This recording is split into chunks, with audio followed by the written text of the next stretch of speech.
আসসালামু আলাইকুম বন্ধুরা, মিলি কিচেন অ্যান্ড ব্লগে সবাইকে স্বাগত। আজকে প্রচুর ব্যস্ততার মধ্যেও একটা রেসিপি করে দেখাচ্ছি। এখানে কিছুটা আমি পেঁয়াজ আদা রসুন পেস্ট করে নিয়েছি। তার মধ্যে হলুদ গুঁড়ো লঙ্কা গুঁড়ো দিয়ে আমি মশলাটা কষিয়ে নিচ্ছি। 2-4টে কাঁচা লঙ্কাও দিয়ে দিব। আমি এই মশলাটা কষিয়ে বেগুন দিয়ে আর মাছ দিয়ে রান্না করব। এখানে কিছুটা আলু আমি সুন্দরভাবে কেটে ধুয়ে পরিষ্কার করে মশলার মধ্যে দিয়ে দিচ্ছি।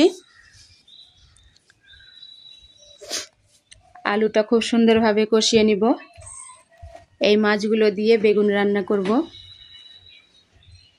কিছুটা মশলা আমি মাছের মধ্যে মিলিয়ে নিচ্ছি।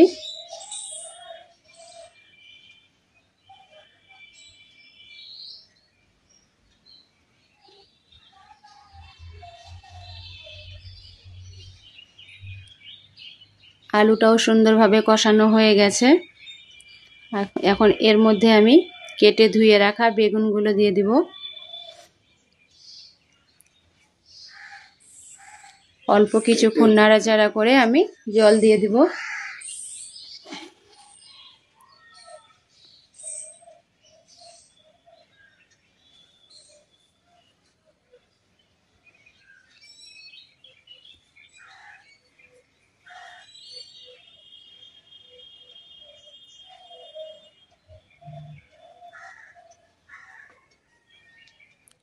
জল দিয়ে দিয়েছি, এখন ভালোভাবে সেদ্ধ করে নেব।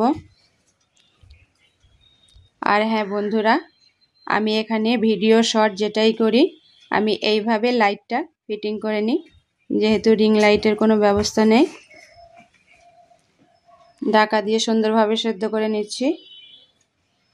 বেগুনগুলো খুব সুন্দর সফট হয়ে গেছে। এখন মাছগুলোও দিয়ে দিব। কিছুটা ধনেপাতা কুচিও দিয়ে দিব।